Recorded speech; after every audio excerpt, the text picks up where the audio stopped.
আসসালামু আলাইকুম। সংবাদে আপনাদের সবাইকে স্বাগত। সংবাদ শিরোনাম। শেষ দিনের মতো সারা দেশে চলছে মনোনয়ন যাচাই বাছাই। স্থগিত বা বাতিল 2 শতাধিক প্রার্থীর আবেদন। কাল থেকে 9 জানুয়ারি পর্যন্ত করা যাবে আপিল। যুক্তরাষ্ট্রের ব্রুকলিনে বন্দী ভেনেজুয়েলার প্রেসিডেন্ট। ফেডারেল আদালতে বেশ কিছু অভিযোগ। লাতিন দেশটিতে মার্কিন হামলার প্রতিবাদে বিক্ষোভে উত্তাল নানা দেশ। বিএনপি থেকে আসন ছাড় পেলেও স্বস্তিতে নেই জোট সঙ্গীরা। অনেক আসনেই বিদ্রোহী প্রার্থী। সহসাই কেটে যাবে সংকট, আশা নেতাদের। জেলা সংগঠন, জেলা যত আইনজীবী, ঢাকা থেকে আইনজীবী নিয়ে গিয়ে বিরোধিতা করা হয়েছে, তার মানে তো this is a double standard. BNP যেটা বলতে পারে যে ঢাকা 12 আসনে বিএনপির মার্কা হচ্ছে কোদাল মার্কা। বিএনপি এরকম যাদের সাথে সমঝোতা হয়েছে সেখানে বিএনপি এভাবে বলবেন মনোনয়ন একেবারে শেষ, ওই পালাটা শেষ হয়ে যাবে, তখন দেখবেন ক্রমান্বয়ে আস্তে আস্তে তারা দলের পক্ষ থেকে যেগুলোকে ছাড় দেওয়া হয়েছে তাদের সমর্থনে এগিয়ে আসবে। আসন নিয়ে এখনো জামায়াতের সাথে ইসলামী আন্দোলনের দর কষাকষি। মতানৈক্য থাকলেও জোট ভাঙার শঙ্কা নেই বলছেন নেতারা।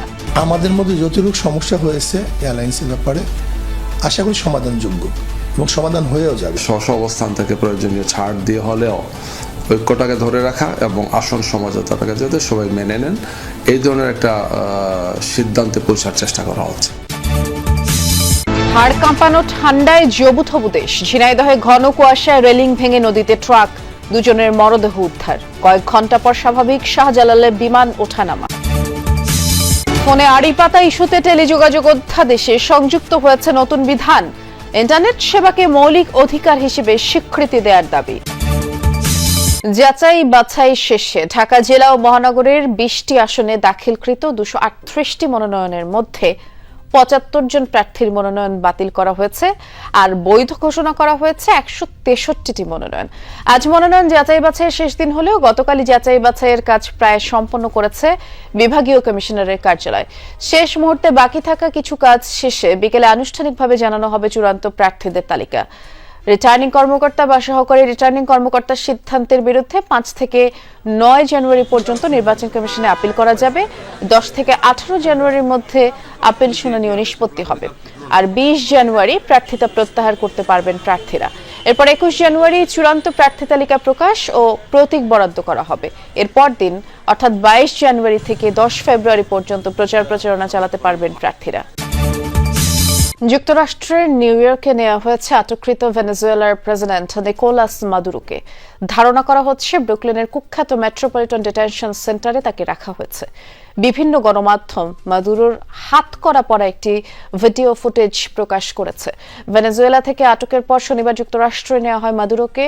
স্থানীয় সময় সন্ধ্যায় নিউ ইয়র্ক সিটি থেকে প্রায় 60 মাইল দূরে স্টুয়ার্ট এয়ার ন্যাশনাল গার্ড বিমান ঘাঁটিতে অবতরণ করে তাকে বহনকারী বিমানটি। সেখান থেকে হেলিকপ্টারে ম্যানহাটনে নিয়ে যাওয়া হয় মাদুরোকে। নামানো হয় ওয়েস্ট সাইড হেলিপোর্টে।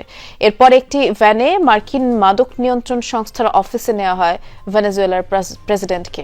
মার্কিন কর্মকর্তাদের বরাতে জানা গেছে মামলার আনুষ্ঠানিকতার পর ডিটেনশন সেন্টারে নেওয়া হয় মাদুরোকে এবং তার সাথে রয়েছেন স্ত্রী সিলিয়া ফ্লোরেস। বিএনপি থেকে আসন ছাড় পেলেও স্বস্তিতে নেই জোট সঙ্গীরা। বিএনপি নেতারা স্বতন্ত্র প্রার্থী হওয়ায় ভোট ভাগ হওয়ার ঝুঁকি দেখছেন তারা। কেউ কেউ এই বিদ্রোহের পেছনে বিএনপির বিরুদ্ধে ইন্ধনের অভিযোগ তুলেছেন। তবে দলটির স্থায়ী কমিটির সদস্য আমির খসরু মাহমুদ চৌধুরী বলেছেন, ভবিষ্যৎ রাজনীতির চিন্তায় কেউ কেউ প্রার্থী হলেও মনোনয়ন প্রত্যাহারের আগে সব সংকট সংশয় কেটে যাবে। সহকর্মী আরিফিন শাকিলের রিপোর্ট। কাউকে দলে যোগদান করিয়ে কারো সাথে আসন সমঝোতায় ত্রয়োদশ সংসদ নির্বাচনে জোট সঙ্গীদের সাথে আসন ভাগাভাগি করেছে বিএনপি। শুরুতে এই সংখ্যাটা 30 হওয়ার ইঙ্গিত দেওয়া হলেও জনপ্রিয়তা জনভিত্তির মাপকাঠিতে মাত্র 17 জনকে ছাড় দিয়েছে তারেক রহমানের দল, যাদের প্রায় সবাই যুগপৎ আন্দোলনের শীর্ষ নেতা। জোটের বড় নেতা হলেও নির্বাচনী বৈতরণী পার হতে স্থানীয় বিএনপির নেতাকর্মীদের উপরই ভরসা রাখতে হচ্ছে তাদের। আর সেখানে বাড়ছে বিপত্তি। সমর্থনের পরিবর্তে জোট প্রার্থীদের হয়রানির অভিযোগ স্থানীয় বিএনপি নেতাকর্মীদের বিরুদ্ধে। ভুল হতে পারে, কিন্তু মূলত এর চাইতে বড় বড় ভুল আছে, সেগুলো পার হয়েছে।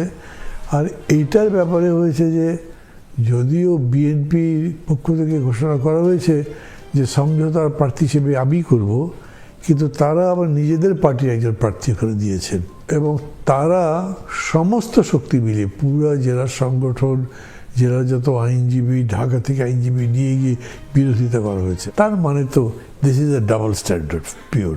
বাংলাদেশ জাতীয়তাবাদী দল সমঝোতায় আরও 4টি আসনে জমিয়তে উলামা ইসলাম, 1টি করে বিজেপি, এনডিএম, গণসংহতি আন্দোলন, নাগরিক ঐক্য সহ 6টি দলের শীর্ষ নেতাকে সমর্থন দিয়ে ধানের শীষের প্রার্থী প্রত্যাহার হলেও স্বতন্ত্র নির্বাচন করছেন বিএনপির একাধিক নেতা।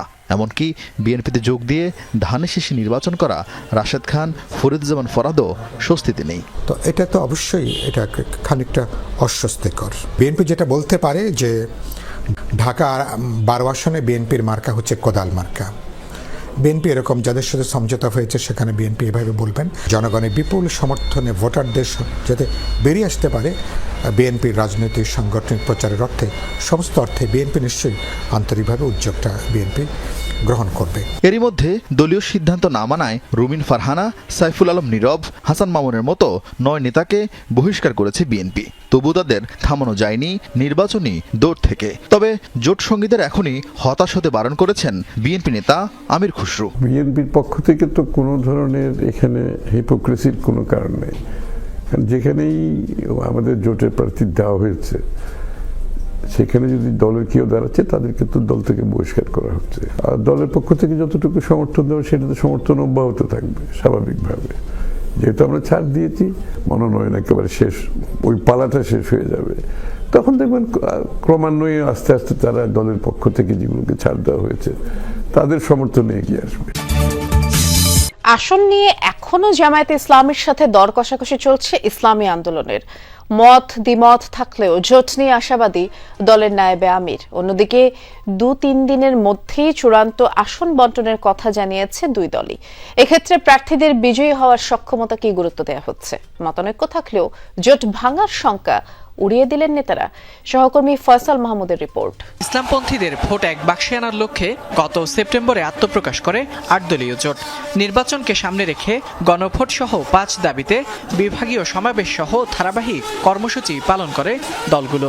গত 8 ডিসেম্বর থেকে আসন ভাগাভাগির আলোচনা চললেও এখন পর্যন্ত চূড়ান্ত সমঝোতা হয়নি। তাই তো 272 আসনে মনোনয়নপত্র জমা দিয়েছে ইসলামী আন্দোলনের প্রার্থীরা, আর 276 আসনে মনোনয়নপত্র জমা দেয় জামায়াতে ইসলামী। আসন নিয়ে দুদলের দর কষাকষির মধ্যে জোটভুক্ত হয় নতুন করে 3 দল। ইসলামী আন্দোলনের দাবি, শরিকদের সাথে আলোচনা ছাড়াই এনসিপি, এলডিপি ও এবি পার্টিকে জোটে নেওয়া হয়েছে। এরপর অনেকটা প্রকাশ্যে আসে বিভক্তি, যদিও আলোচনার টেবিলে সমাধানের পথ খোলা রেখেছে দুদলই। আমাদের মধ্যে একটু ভুল বুঝাবুঝি, মানে কোনো এক দলের হয়তোবা সবাইকে সম্মিলিতভাবে সিদ্ধান্ত নেওয়া উচিত ছিল, হয়তো আমি একক নিয়ে ফেলছি, যেটা অন্য দল বা আমাদের অন্য যারা আছে তারা হয়তো বা এটাকে ভালো চোখে দেখেনি। এখানে বড় ভাই, ছোট ভাই, মেজো ভাইয়ের কোনো বিষয় নয়। আমরা সবাই একই সাথে আন্দোলন করেছি, কর্মসূচি দিয়েছি, আমরা একই লক্ষ্যে কাজ করে যাচ্ছি। আমরা পরস্পরের প্রতি সম্মান শ্রদ্ধা রেখেই সহমর্মিতার মনোভাব নিয়ে আমরা কাজ করছি।